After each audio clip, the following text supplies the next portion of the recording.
मेरे देश के सभी सेवाभावी भाइयों बहनों, मातृशक्ति प्यारे बालकों, आज हम हिंदू एकता के लिए एकत्रित हुए हैं। ये तो हमारे देश की परंपरा रही है कि हम सब हमेशा एक रहे। अगर नहीं रहते तो जितने भी देश के जितने भी आक्रांता हमारे देश में आए, उन्होंने हमारी सनातन संस्कृति को कभी का मिटा दिया होता। कुछ लोग गुमराह होते थे, लेकिन फिर भी देश अडिग रहा। इतने धर्म के लोग आए, कितने ही चले गए, कितने आक्रांता आए, कितने ही चले गए, लेकिन इन सब के पीछे एक शक्ति थी, और वो थी हिंदू समाज की एकता की शक्ति। हमने हमारे सनातन धर्म पर आँच नहीं आने दी। उसी के साथ मैं आपको बताऊंगी कि मातृशक्ति वह शक्ति है, भारत की आत्मा है माँ।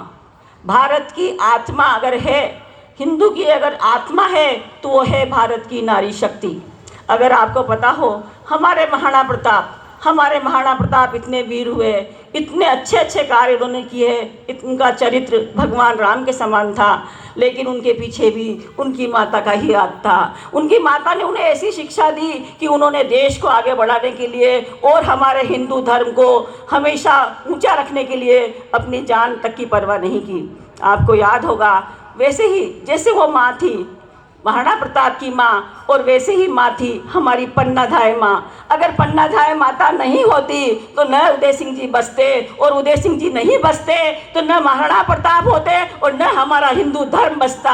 आज भी अगर हम इतनी जोश के साथ हिंदू धर्म के लिए बोल सकते हैं, तो वो हमारी मातृशक्ति रही है। महाराणा शिवाजी को आप जानते हैं, शिवाजी की माता जीजाबाई ने मुगलों से उनको लड़ना सिखाया। लड़ना ही नहीं, उन्होंने देश की एकता के लिए, हिंदू एकता के लिए और हिंदू साम्राज्य को एकत्र करने के लिए अपना सारा जीवन न्यौछावर कर दिया। इसलिए बहनों, मातृशक्ति तो वो शक्ति है।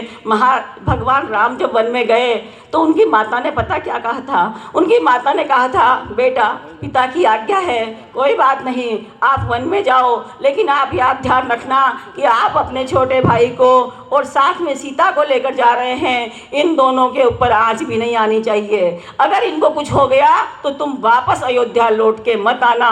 वो थी हमारी मातृशक्ति।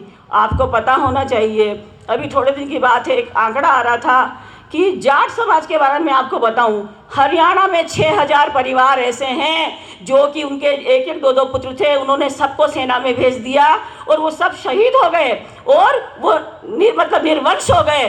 तो हर समाज अपना एक मुकाम रखता है हमारे देश में।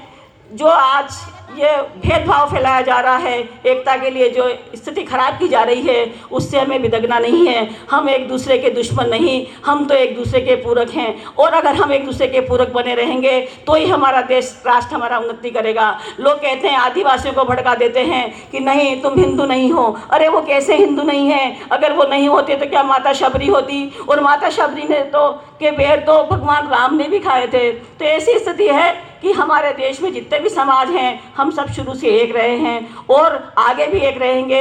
हमारी हिंदू एकता में किसी प्रकार की आँच नहीं आनी चाहिए। मैं हमारी सभी माताओं से एक निवेदन करना चाहती हूँ कि आज हम पाश्चात्य संस्कृति की ओर जो जा रहे हैं, हमें उसके लिए थोड़ा ध्यान देना होगा। हमें हमारी बच्चियों को, जो आप माएँ हैं, छोटी छोटी जो बच्चियाँ होती हैं, 2 साल 5 साल 6 साल की, एक माँ ही अपने बच्चे को आगे बढ़ाती है, चाहे वो लड़का हो या लड़की। मेरा निवेदन है कि आप अच्छे अच्छे महापुरुषों की कहानियाँ पहले खुद पढ़ें, फिर उनको समझाएं, उनको सुनाएं।